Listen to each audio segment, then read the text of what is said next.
Pourquoi j'ai choisi l'italien? Il y a plusieurs raisons. Déjà, je crois que la première qui vient, c'est parce que j'ai commencé en fait à chanter sur l'italien. Donc c'est resté pour moi un peu un langage un peu mystérieux, un peu qui évoque le rêve. Le deuxième album, par contre, j'ai toujours un peu eu les mêmes genres d'influence, même genre de poète, enfin, au niveau du langage, mais j'ai étendu un peu plus vers l'italien un peu plus baroque. Pourquoi? Parce que je crois que l'italien de cette époque se prête beaucoup plus à la poésie, au rêve et au drame aussi.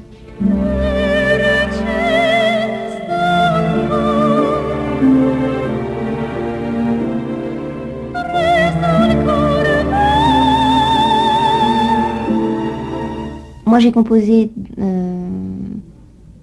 en France, c'est parti à Los Angeles, c'est revenu.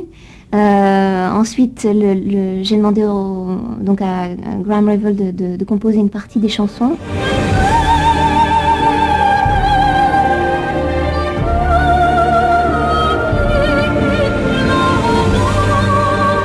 Une bonne partie du travail s'est fait par email, c'est fait par envoi de MIDI files et d'audio et de tout ça.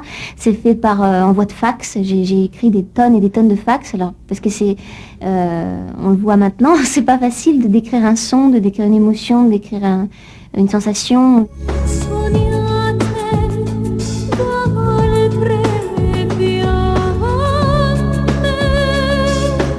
Ensuite, une fois que ça a été composé, moi j'ai arrangé de mon côté, Graham a commencé à arranger de son côté. Ensuite, on s'est vu à Londres, on a avancé encore sur les arrangements, plus au niveau, un petit peu plus on a peaufiné au niveau de l'orchestration, des sons à choisir, des introductions, etc., des petits effets, des choses. Et donc ça a été à Abbey Road Studio. On a enregistré avec le London Philharmonic. Évidemment, c'est une expérience phénoménale, inoubliable. Moi, je suis retournée avec les bandes à Paris, où j'ai enregistré mes voix. Ensuite, je suis repartie à Los Angeles pour revoir avec le réalisateur. Ensuite, je suis partie pour le mix à Kauai.